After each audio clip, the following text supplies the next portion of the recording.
आलमती गांव में एक पत्ता तक नहीं हिल रहा था। बस भयानक गर्मी और मौत जैसा सन्नाटा था। पर सबसे अजीब बात यह थी कि गांव के खेत में गड़ा वह लकड़ी का पुतला हर रात अपने आप एक कदम आगे बढ़ रहा था। इसलिए गांव में खौफ इतना था कि शाम ढलते ही लोग अपने अपने दरवाजे बंद कर लेते थे, क्योंकि किसी ने भी उस पुतले को वहां नहीं गाड़ा था। लोग कहते हैं वह एक रात अचानक जमीन फाड़कर बाहर निकल आया था, लेकिन एक रात गांव के उस सन्नाटे को एक दर्दनाक चीख ने चीर दिया। सुबह एक औरत की लाश उसके घर के बाहर पड़ी मिली। उसका शरीर बिल्कुल नीला पड़ चुका था, जैसे किसी ने उसके जिस्म का सारा खून चूस लिया हो। और उस दिन से रात होते ही गांव में कुत्तों के रोने की आवाजें गूंजने लगी। लोग डर के मारे रात भर सो नहीं पाते थे, क्योंकि हर रात उन्हें अपने बंद दरवाजों के बाहर से अजीब अजीब आवाजें सुनाई देने लगी थी। लोग अपने बच्चों को सीने से लगाए अंधेरे में थर थर कांपते रहते, लेकिन फिर भी सुबह होते ही किसी न किसी की लाश मिलती थी और उनके चेहरों पर डर साफ दिखाई देता था। इसलिए गांव वालों का डर अब भयानक दहशत में बदल चुका था। ऐसा लगने लगा था जैसे अगला नंबर किसी का भी हो सकता है। फिर एक दिन सब मिलकर सरपंच के पास आकर विनती करने लगे, ये सब कैसे रोका जाए।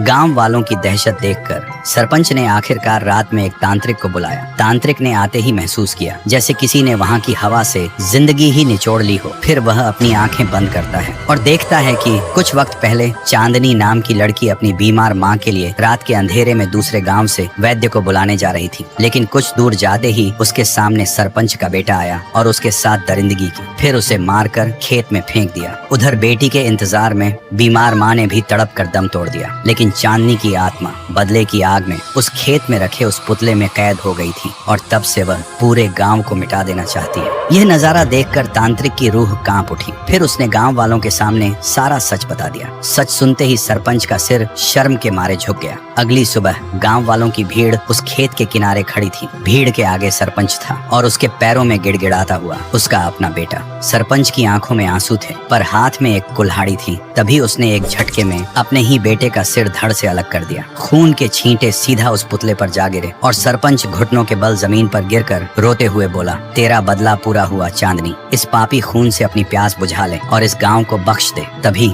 आसमान का रंग बदल गया और देखते ही देखते वह पूरा पुतला राख बनकर हवा में उड़ गया। उस दिन के बाद से कालमती गांव में मौत का सिलसिला तो रुक गया था, लेकिन उस खेत की तरफ जाने की हिम्मत आज भी कोई नहीं करता। तो दोस्तों, बुरे काम का अंजाम हमेशा बुरा ही होता है। आप अपने पाप दुनिया से तो छुपा सकते हैं, लेकिन ऊपर वाले से कभी नहीं छुपा सकते।